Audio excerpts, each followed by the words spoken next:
আসসালামু আলাইকুম শিক্ষার্থী বন্ধুরা। আশা করি আপনারা সবাই ভালো আছেন। আজকে আমরা সাম্প্রতিক কারেন্ট অ্যাফেয়ার্স থেকে বাংলাদেশ বিষয়গুলি নিয়ে একটি ক্লাস করব। ক্লাসটি মনোযোগ সহকারে দেখবেন। সাধারণত বিভিন্ন পরীক্ষায় কারেন্ট অ্যাফেয়ার্স থেকেই বেশি কমন থাকে, লিখিতই হোক কিংবা এমসিকিউ। মনোযোগ সহকারে ক্লাসটি দেখেন। চলুন কথা না বাড়িয়ে ক্লাসটি শুরু করি। আজকের বাংলাদেশ বিষয়গুলি প্রাচীনকাল হতে সমসাময়িক ইতিহাস। প্রথমেই আছে আর্যদের ধর্মগ্রন্থের নাম কি ছিল? সঠিক উত্তর বেদ। এটা 43তম বিসিএসেও এই প্রশ্নটি ছিল। বাংলার আদি অধিবাসীগণ কোন ভাষাভাষী ছিলেন? সঠিক উত্তর অস্ট্রিক। বাঙালি জাতির প্রধান অংশ কোন মূল জাতিগোষ্ঠীর অন্তর্ভুক্ত? অস্ট্রিক। প্রাচীন বিষয় হতে সাধারণত এই ধরনের প্রশ্নগুলাই থাকে। বাংলার প্রাচীন জনপদ হরিকেল এর বর্তমান নাম কি? সিলেট ও চট্টগ্রাম। বাংলার সর্বপ্রাচীন জনপদের নাম কি? সঠিক উত্তর পুন্ড্র। বাংলাদেশের বৃহত্তম ঢাকা জেলা প্রাচীনকালে কোন জনপদের অন্তর্ভুক্ত ছিল? বঙ্গ। প্রাচীন বাংলায় সমতট বর্তমান কোন অঞ্চল নিয়ে গঠিত ছিল?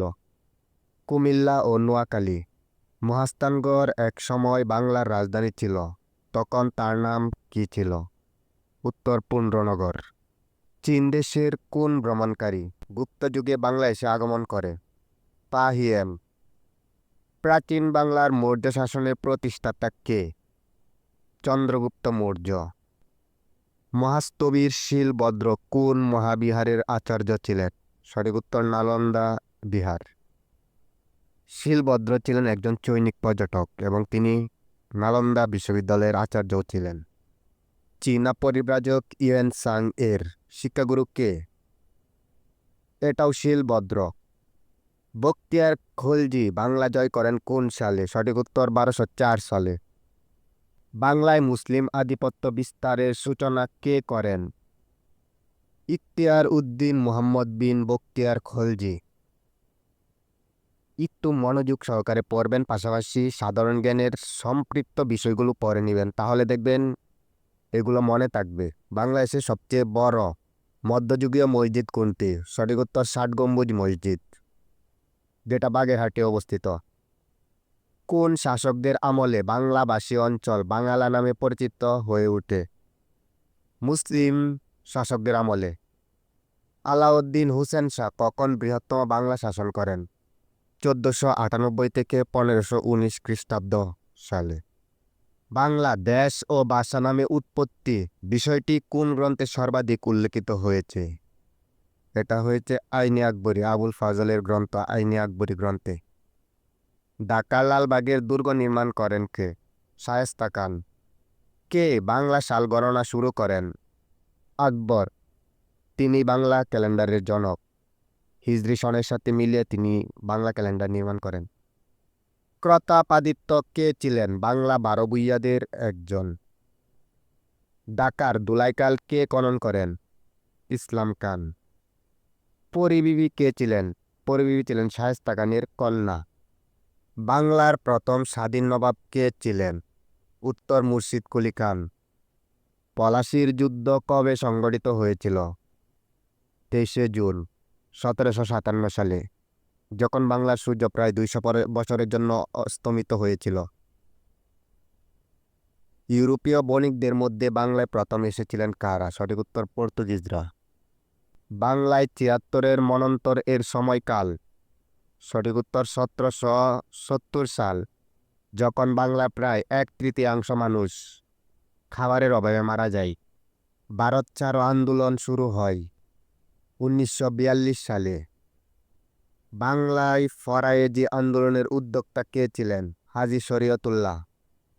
তিনি ইসলামী ফরজ বিধানের জন্য আন্দোলন করেছিলেন। বঙ্গভঙ্গের কারণে কোন নতুন প্রদেশ সৃষ্টি হয়েছিল? পূর্ববঙ্গ ও আসাম। আর তখন পূর্ববঙ্গের রাজধানী ছিল ঢাকা। বঙ্গভঙ্গকালে ভারতের ভাইসরয় কে ছিলেন? Lord Curzon. বঙ্গভঙ্গ রদ হয় কোন সালে? সঠিক উত্তর 1911 সালে। লর্ড হার্ডিঞ্জ বঙ্গভঙ্গ রদ করেন তুমুল আন্দোলনের মুখে পড়ে। পূর্ববঙ্গ ও আসাম প্রদেশ গঠনকালে ব্রিটিশ ভারতের গভর্নর জেনারেল ও ভাইসরয় কে ছিলেন? ভাইসরয় ছিলেন লর্ড কার্জন। তাম্রলিপ্ত কি? তাম্রলিপ্ত প্রাচীন জনপদ। বর্তমান পশ্চিমবঙ্গের মেদিনীপুরকে বলা হয় তাম্রলিপ্ত। বর্তমান পার্বত্য চট্টগ্রামকে কেন্দ্র করে তৎকালীন কোন জনপদ গড়ে উঠেছিল? সঠিক উত্তর হরিকেল। বাংলাদেশের প্রাচীনতম নগর কেন্দ্র কোনটি? উত্তর মহাস্থানগড়। বাংলার প্রথম রাজা কে ছিলেন? সঠিক উত্তর শশাঙ্ক। মুসলিম শাসন আমলে রাজভাষা ছিল ফার্সি। দিল্লির সিংহাসনে আরোহণকারী প্রথম মুসলিম নারী সুলতানা রাজিয়া কার কন্যা ছিলেন? শামসুদ্দিন ইলতুৎমিশ। তিনি ছিলেন কুতুবউদ্দিন আইবেকের ক্রীতদাস এবং তার কন্যা একসময় দিল্লির সালতানাত গ্রহণ করেন, কিন্তু তার ভাই এবং আমিরদের ষড়যন্ত্রে তিনি বেশি দিন ক্ষমতায় থাকতে পারেননি। তারপরেও সুলতানা রাজিয়ার আমল ছিল খুবই ভালো এবং সাম্রাজ্যে তিনি শান্তি শৃঙ্খলা প্রতিষ্ঠায় ব্যাপক নীতি গ্রহণ করেন। বাগেরহাটের মিঠাপুকুর কে খনন করেন? সুলতান নুসরত শাহ। বাংলা সাহিত্যের পৃষ্ঠপোষকতার জন্য বিখ্যাত শাসক আলাউদ্দিন হোসেন শাহ। পানিপথের তৃতীয় যুদ্ধ সংগঠিত হয়েছিল কোন বছর? 1761 সালে। পানিপথের তৃতীয় যুদ্ধ সংগঠিত হয় আহমদ শাহ আবদালী এবং মারাঠাদের মধ্যে। বঙ্গাব্দ সন কোন সনে প্রবর্তিত হয়? এটা ইংরেজি 1584 সনে। ভারত উপমহাদেশের ডাক ব্যবস্থা প্রবর্তক কে? ভারত উপমহাদেশের ডাক ব্যবস্থার প্রবর্তক হচ্ছে শের শাহ। সম্রাট জাহাঙ্গীরের দরবারে প্রথম ইংরেজ দূত কে ছিলেন? তিনি ছিলেন ক্যাপ্টেন হকিংস। এখন চলুন জেনে নেওয়া যাক স্বাধীনতা যুদ্ধের ইতিহাস। সর্বদলীয় রাষ্ট্রভাষা সংগ্রাম কমিটি গঠিত হয় 1952 সালে। তমদ্দুন মজলিস কে প্রতিষ্ঠা করেন? আবুল কাসেম। আমার ভাইয়ের রক্তে রাঙানো 21শে ফেব্রুয়ারি আমি কি ভুলিতে পারি গানটি রচনা করেন আব্দুল গাফফার চৌধুরী। এই গানটির সুরকার নিয়ে অনেক সময় প্রশ্ন আসে, আর সুরকার ছিলেন আলতাফ মাহমুদ। এটাও আপনারা মনে রাখবেন। 1952 সালের 21শে ফেব্রুয়ারি 144 ধারা ভঙ্গ করে কার সভাপতিত্বে ছাত্র যুব সমাবেশ হয়?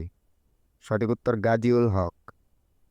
কোন দেশ বাংলা ভাষাকে তাদের অন্যতম রাষ্ট্রভাষা হিসাবে স্বীকৃতি দিয়েছে? সঠিক উত্তর সিয়েরা লিওন।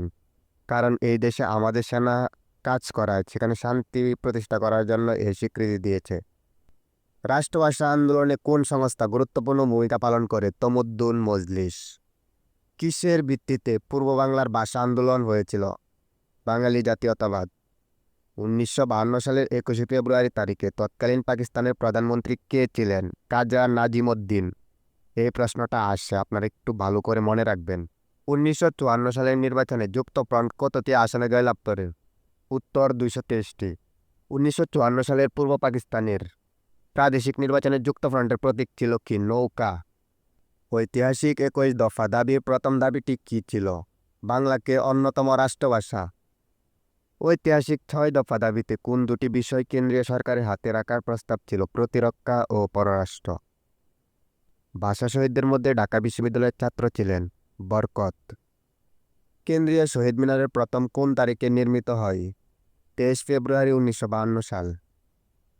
অমর একুশের প্রথম সাহিত্য সংকলন 21শে ফেব্রুয়ারি সম্পাদনা করেন কে? হাসান হাফিজুর রহমান। যুক্তফ্রন্ট কবে গঠিত হয়? সঠিক উত্তর 1953 সালের 4 ডিসেম্বর। শহীদ আসাদ দিবস কবে? 20 জানুয়ারি। তিনি আইয়ুব বিরোধী 1969-এর গণ অভ্যুত্থানে পুলিশের গুলিতে নিহত হন। বাংলাদেশের সংবিধান প্রণয়ন কমিটির একমাত্র নারী সদস্য কে ছিলেন? রাজিয়া বানু। বাংলাদেশের সংবিধান হাতে লেখা দায়িত্ব কার উপর ন্যস্ত হয়? AKM আব্দুর রফ। গণপ্রজাতন্ত্রী বাংলাদেশের সংবিধানের খসড়া সর্বপ্রথম গণপরিষদে 1972 সালের কোন তারিখে উত্থাপিত হয়? সঠিক উত্তর 12 অক্টোবর। গণপ্রজাতন্ত্রী বাংলাদেশের সংবিধান কার্যকর হয় 16 ডিসেম্বর 1972। সংবিধান নিয়ে আরেকটি প্রশ্ন আসে, সেটা হচ্ছে সংবিধান দিবস কবে? সেটা আপনারা দিবেন 4 নভেম্বর। প্রজাতন্ত্রের রাষ্ট্রভাষা বাংলা কথাটি সংবিধানের কোন অনুচ্ছেদে বলা হয়েছে? অনুচ্ছেদ 3-এ। সংবিধানের কোন অনুচ্ছেদ অনুযায়ী বাংলাদেশের নাগরিক বাংলাদেশি বলে পরিচিত হবেন? 6-2। সংবিধানের প্রথম অনুচ্ছেদগুলোই বলা হয়েছে রাষ্ট্রীয় সীমানা, ভাষা, জাতীয়তা এইসব বিষয় নিয়ে বেশি বলা হয়েছে। এই জন্য এই ধরনের প্রশ্ন আসলে মনে রাখবেন এগুলো সংবিধানের প্রথম অংশেই রয়েছে।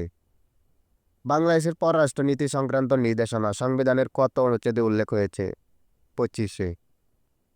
নির্বাহী বিভাগ থেকে বিচার বিভাগ পৃথক করার বিষয়টি সংবিধানের কোন অনুচ্ছেদে উল্লেখ রয়েছে? অনুচ্ছেদ 22-এ। ধর্মীয় স্বাধীনতা বাংলাদেশের সংবিধানের কোন অনুচ্ছেদে অন্তর্ভুক্ত? অনুচ্ছেদ 41-এ।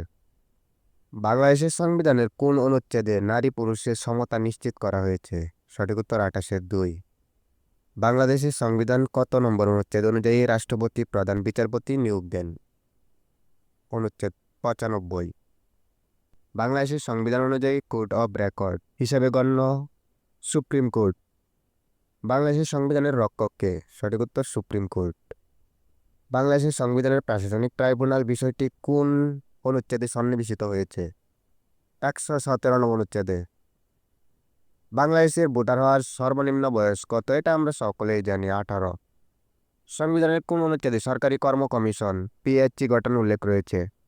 এটা মনে রাখবেন, 137 নং অনুচ্ছেদে। সাম্প্রতিক কারেন্ট অ্যাফেয়ার্স থেকে বাংলাদেশ বিষয়গুলি আজকে এ পর্যন্তই। আপনারা ক্লাসটি ভালো করে মনোযোগ দিয়ে দেখে নেবেন এবং ভালো লাগলে চ্যানেলটি সাবস্ক্রাইব করে পাশে থাকুন। পরবর্তীতে আবার দেখা হবে। ততক্ষণ পর্যন্ত ভালো থাকুন। ধন্যবাদ।